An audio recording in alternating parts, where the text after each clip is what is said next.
Babin is recognized for 5 minutes. Yes, sir. Thank you, Mr. Chairman, and thank you, Secretary Chao. Any big construction project, say nothing of a $1.5 trillion infrastructure package, relies on an efficient and cost-effective freight delivery network, especially trucks, to help build it. And for the past 8 months, I've been working hard to do something about the ELD mandate, the electronic logging device, which I believe is not only hurting our economy, but making our shared goal of rebuilding our infrastructure that much harder. And I acknowledge, though, that while there are serious issues with the cost, security, and reliability of ELDs that we are already seeing, the bigger concern here is the underlying hours of service regulations and the inflexible enforcement of them triggered by an ELD.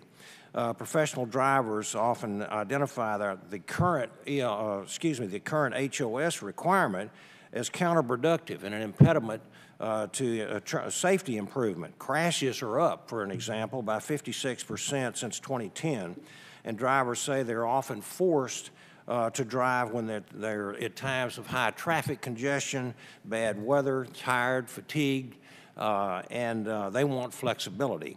So while I would continue to strongly urge you, Madam Secretary, to direct a waiver from this ELD mandate for all sectors of the trucking industry, not just livestock, as we've heard today, I would like to get your perspective and hopefully your commitment on steps that we can take to modernize and add some common sense to these hours of service regulations. And my office is working right now with outside stakeholders on a solution that would provide for the same 14-hour window of service, but with additional flexibility for drivers to take their rest hours when they want and when they need it, not as weather and traffic conditions permit, and ELD tries to tell them to do so.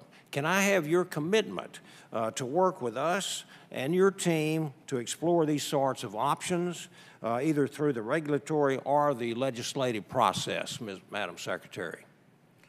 I'm very sympathetic to this issue because I come from a rural state.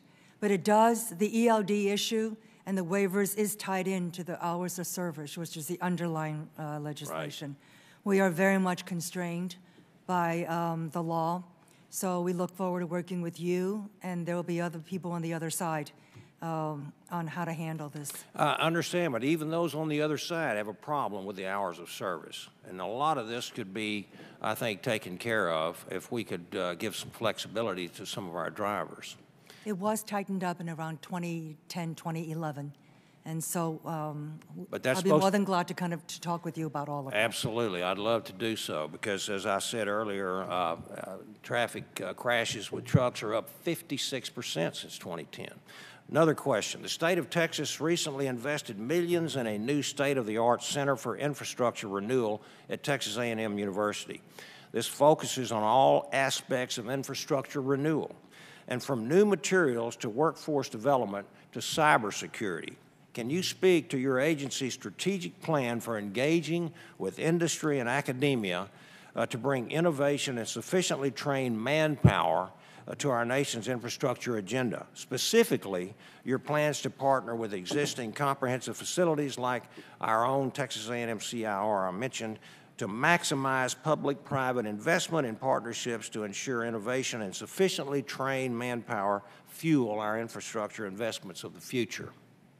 Well, these transportation centers, research centers, and universities all across the country are very helpful. I'm afraid the Secretary of Energy has beaten you to this particular point. He has been pushing this point with Texas A&M for quite a while, so we are very much aware of it, and we're trying to work with the Energy Department. Excellent. We will also work with you as well on this. Excellent. Thank you, Madam Secretary, because our Energy Secretary is an alumni of Texas A&M. Okay, thank you.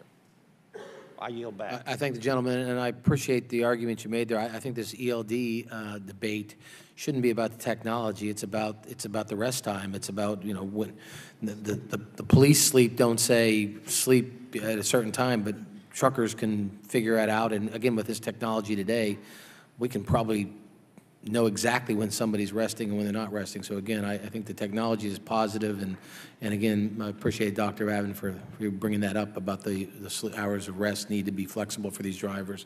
With that, Mr.